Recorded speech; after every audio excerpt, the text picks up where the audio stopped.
ক্ষেতলালে জমিতে পানি দেওয়া নিয়ে সংঘর্ষ, ভাঙচুর ও লুটপাটের অভিযোগ, একাধিক আহত, একজনের অবস্থা আশঙ্কাজনক।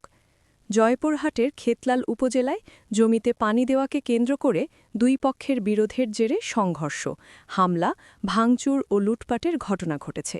শনিবার ২৮ ফেব্রুয়ারি ২০২৬ বিকেল আনুমানিক ৫টা ২০ মিনিটের দিকে উপজেলার আলমপুর ইউনিয়নের সুজাপুর গ্রামে এ ঘটনা ঘটে। স্থানীয় সূত্রে জানা যায়, সুজাপুর গ্রামের মোহাম্মদ রুহুল আমিন ৩৩ বছর, পিতা মোহাম্মদ কায়েমউদ্দিন গত ২৭ ফেব্রুয়ারি তার ২ বিঘা জমির আলু উত্তোলন করছিলেন। আলু বহনের সুবিধার্থে তিনি আশপাশের জমির মালিকদের ইরি মৌসুমে পানি না দিতে অনুরোধ করেন। অভিযোগ রয়েছে, একই গ্রামের মোহাম্মদ তৌফিক পদ্মার পিতা মোহাম্মদ রহমান পদ্মার নিষেধাজ্ঞা উপেক্ষা করে রাতের আধারে নিজের জমিসহ আশপাশের জমিতে পানি দেন। পরদিন সকালে বিষয়টি নিয়ে কথা বলতে গেলে উভয় পক্ষের মধ্যে বাকবিতণ্ডা হয়। পরে স্থানীয়রা বিষয়টি সাময়িকভাবে মীমাংসা করে দেন।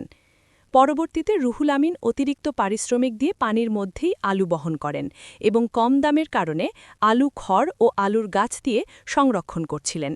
এই সময় অভিযোগ ওঠে, তৌফিক পদ্মার ও তার ভাই নূর নবী লাঠিসোঁটা নিয়ে রুহুল আমিন, তার বাবা কায়েমউদ্দিন ও ভাগিনা জিমের ওপর অতর্কিত হামলা চালায়।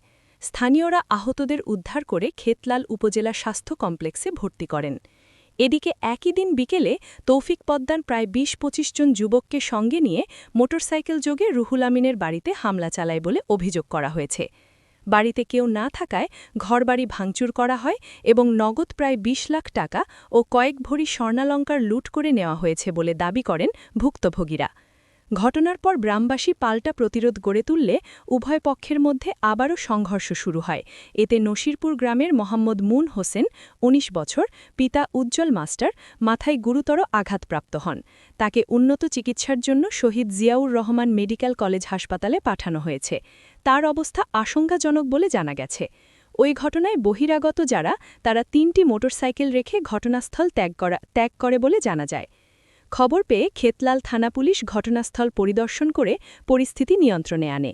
এ ঘটনায় দুই পক্ষই মামলার প্রস্তুতি নিচ্ছেন বলে জানা গেছে। বর্তমানে এলাকায় উত্তেজনা বিরাজ করছে। স্থানীয়রা শান্তি শৃঙ্খলা রক্ষায় প্রশাসনের কার্যকর হস্তক্ষেপ কামনা করেছেন।